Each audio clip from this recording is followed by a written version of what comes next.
About 3 weeks ago, we did a little video about taking cuttings from store-bought basil and propagating them to make new plants. So I thought I'd just do a little bit of an update on that video and show you how it's come on since then. So that's the basil that we had. We just took cuttings from a store-bought plant, stripped all the leaves off the stem, just leaving the tops, and then popped them in ordinary tap water. If you've not seen that video, then I'll leave a link in the description so you can have a look at it and then move on to this video. So the idea of doing this was that we put them in so we could grow fresh basil plants.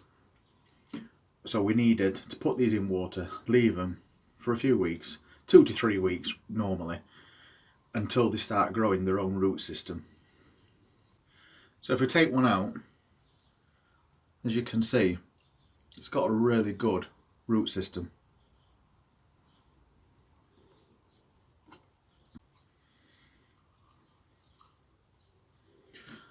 And so's this one. So what we can do now is we can pot them on to create new plants from cuttings. And we're just going to pop them into a 9cm pot. That's plenty big enough. So I'll get some compost in and then we'll get these repotted. And then we're going to water them.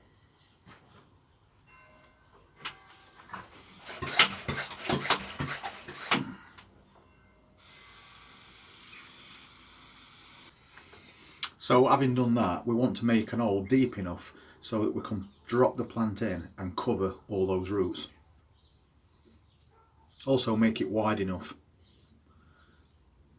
so you're not damaging the roots as you put them in.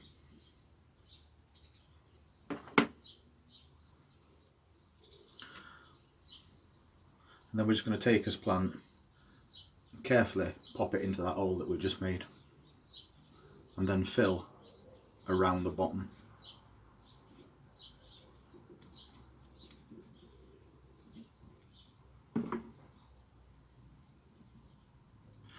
And the same with the other pot.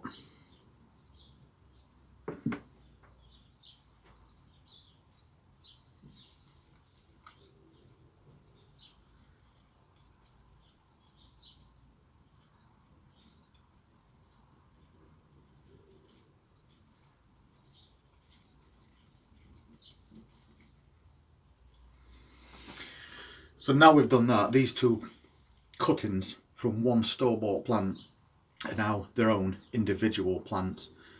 So you're growing more basil from one purchase. So that's going to save you money in the long run. I have got a couple more that I need to do, but I'm not going to bore you and go through all of them. I just wanted to show you the progress of the cutting and what to do with it once the root system's formed. Anyway, thank you very much for watching this update and I'll see you in the next video. Thank you.